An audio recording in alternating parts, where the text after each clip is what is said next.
We continue to preview the college football season for 2025. Our stop today is Fort Worth, Texas, as we visit with Brad Sherrod, the head football coach for the Texas Wesleyan Rams. Coach, season one in the books, and what a season it was for you all. I mean, what an absolutely fantastic year. You go undefeated through the regular season, a trip to the playoffs, a home game as well, 10-1. Is where the Rams wound up last season, and just so many good things to talk about in last year. I'll let you talk about it for just a moment. Yeah, it was a magical season for us. Very special. Going 10-1, going undefeated during the regular season. I just thought our kids did a great job. Players did a great job of just staying humbled, staying focused throughout the whole season. I never really had to fight that with them, and they approached every game with a focus to go in and to win and to play their best. So I was really proud of the way they responded to the things that were going on with us going, winning 5-0, 6-0 as things started to build. So I was really proud of them how they did that. And I thought the leadership of the team kind of really took over and controlled a lot of that. The expectations were high. They know what they wanted to do. And, I was just happy to be a part of it and direct some of it. But I thought our players that need to play well played well. And I thought we had some younger kids come on and do some things. So last year was a lot of firsts for us. It was, just going 10-0 during the regular season, making the first playoff game.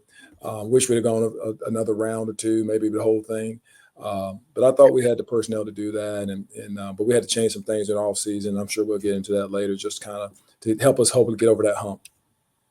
Coach, absolutely. It was a great year, and it was fun to watch. Absolutely. Your program was a fun team to follow and a fun team to watch. So I just appreciated last year as well. One other player from last year before we leave 24 behind, Ernest Caesar. He has used his eligibility there at the program, but what a great year he had last year, an All-American campaign, and he's now the leader in the NAIA in rushing touchdowns in a single season. Had 40 last year, so receiving touchdowns. He even threw for a touchdown once too, Coach. So I'm sure that was fun for everyone involved getting to be a part of that. But talk about Caesar's play. Yeah, he's a magical player, explosive. He has some juice. One of my friends watched him on film and said, "Man, that kid has some juice." And that's one thing about him. He's just an overall good football player. Can catch it, can run it, can throw it, as you said there. But the way he approached it every week and stayed healthy and approached practice, that led to him having a lot of success in the game. And, he can make a lot of people. He's one of the players that can make the others around him better. And that's what he did. For a lot of things that weren't there, he created a lot of stuff to give us some positive yards, some positive gains. So we will miss him. He's a big part of what we have to replace with those yardage, to runs, to touchdowns. He's such a productive football player for us. So we are going to miss him. We're in the process of really trying to find somebody that can – I don't know if they're going to be able to do everything that Ernest did, but we need to at least make up some of that productivity when it comes to running the football and the touchdown piece of it. But he was a joy to have. And I knew he was always going to get some positive yards for us when he touched that football, regardless if it was catching or running. I teased a little bit about him throwing a touchdown pass. You had someone who threw a whole lot more last year, Carson Rogers. Let's talk about the offense then as we transition over there, returning for his senior season. Tell us a little bit about what the Rams may have on offense this year, and could it be a running back? It's a lot of production, as you mentioned. I mean, would you get that by committee, or are there those that are stepping into his shoes? Well, I think the running piece will be by committee, starting out with till we find a solid leader there. But Carson had some pretty good targets to throw to last year, and A.J. Bob and Banks. We got to replace those two guys as well. Those two receivers were very productive for us. They caught a lot of balls, made a lot of things happen if they caught balls. So we're in the process of trying to find some receivers that can step in those guys' shoes and give us that productivity. So I'm sure it's not going to be just one guy. It's going to probably be multiple guys that are going to have to make that up for us. But having Carson back helps. That it always starts with two places, up front and the quarterback. You got to have a line that can protect and run the football. But you also have to have a quarterback that can manage the game, but also put the ball where it needs to be and get people where they need to get lined up and be the leader out on the field. So I thought Carson did a great job. We're happy to have him back. So I think our offensive line is going to be really improved this year.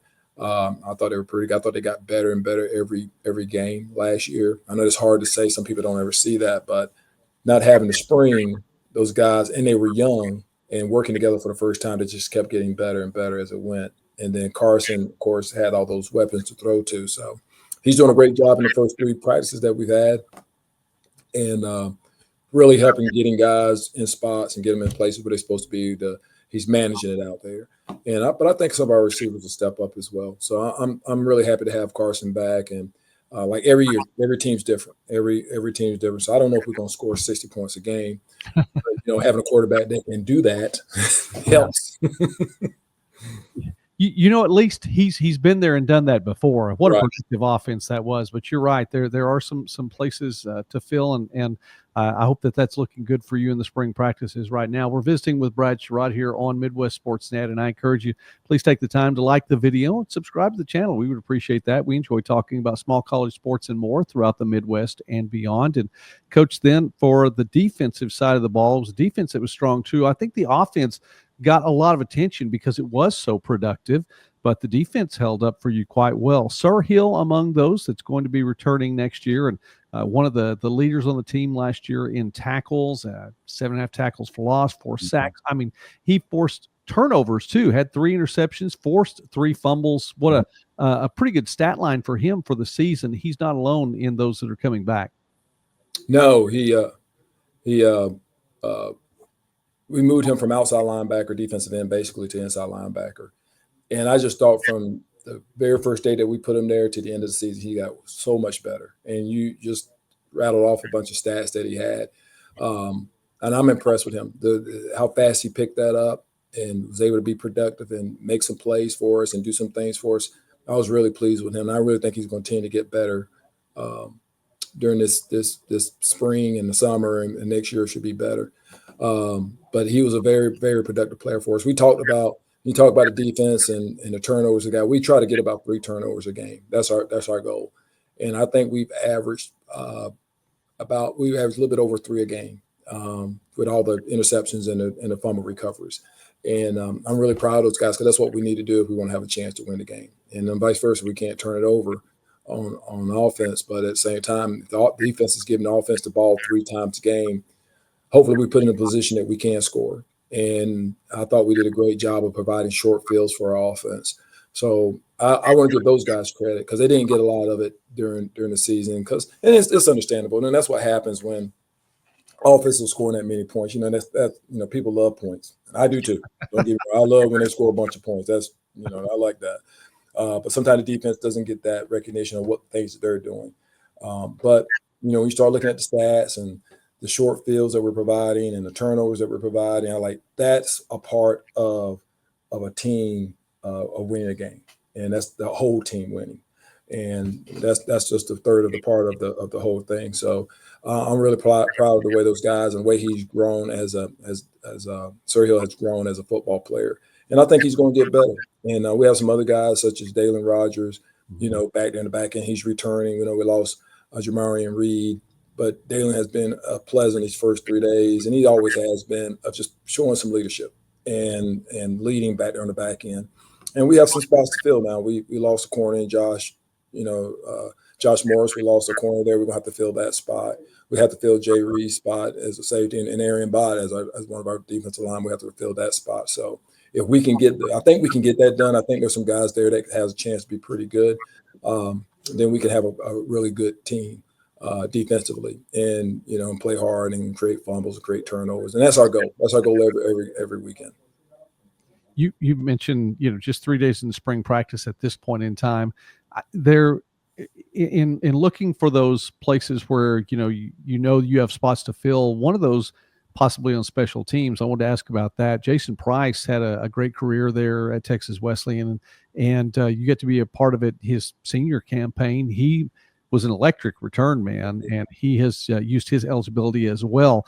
When you're in the spring and special teams is a third of the game, and I know it warrants the attention. Is it something that gets that kind of attention during the spring, or as you're going through, you just happen to see a player and go, that player might be able to fill a role for us in the return game? No, we're going to work on it just as much as we worked on it in the fall.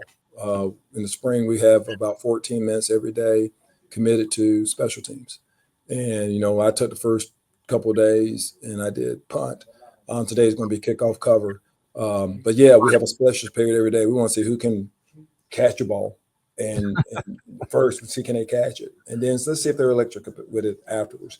But Jason was very special for us, and it was you knew we were going to get some yards out of it when he caught the ball, and we were really happy with that. So our focus really was at the beginning was just trying to get returns, and then I figured out, hey, we can go try to block it.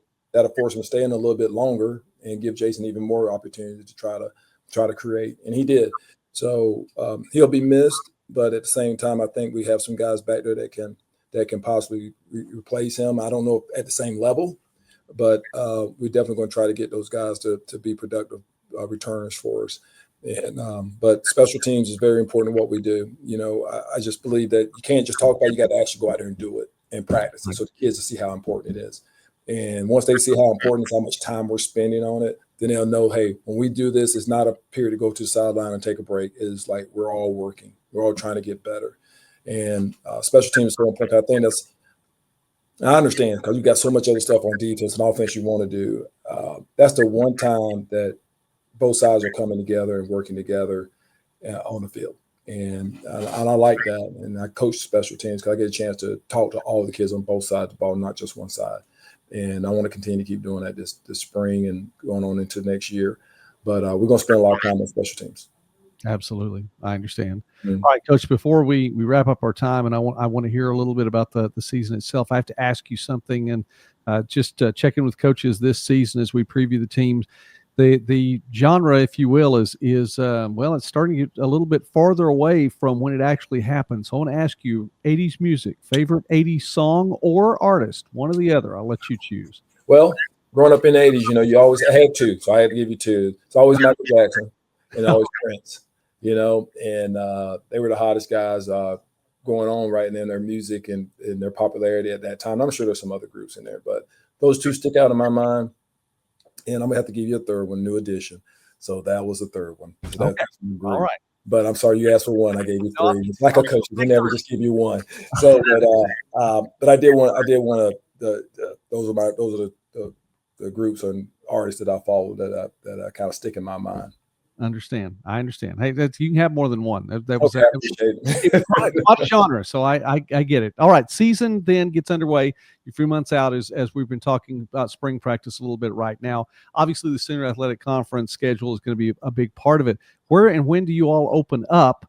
It was a big opener last year. So are you returning the favor? Where are you going to get things started for 2025? We are going to play Lindsey Wilson College up in Kentucky the very first week 0. And that is, I'm sorry I had to put these glasses on, that first weekend of, I think it's the 28th, that Thursday that we're playing Lindsey Wilson. So we start there and play those guys. So we'll travel up there and play those guys. And it should be a good game. They're going to be a good team. They're always a good team, good, solid football team. And like I said last year, I thought that was a test for us to see where we would stand, where we stood. And I think it's going to be another test for us because they're bigger. They're a big team, physical team. Hopefully this off season we've gotten bigger and stronger in the weight room, so we've changed that piece. So hope we'll match up well. We matched up well with them last year, and we'll match up well with them this year. But they'll have a new scheme, new offensive scheme. They got a new offensive coordinator, so won't really know what they're doing. But I always tell my kids just play hard, and good things will happen. And we need to execute. But once we play hard and we understand what they're doing, we'll be fine. We need to know what we're doing too, of course. You know, I would say that's a given, Coach, but it can't ever be a given. You have That's to. Right. That's right. That's got to be a part of those practices as well. Coach Brad Sherrod, thank you so much for taking time with us today as we preview 2025. It's going to get here before you know it. And by the way, Coach, that was a big win for you last year to start the season, and I think it predicated a lot of what you all did as the season went on. So congratulations for the win there last year. You go out to play Lindsey Wilson on the road. So we'll be following along, and we appreciate your time. Thank you for giving us a little bit of your time today here on the Summit. All right, thank you for having me. Appreciate it.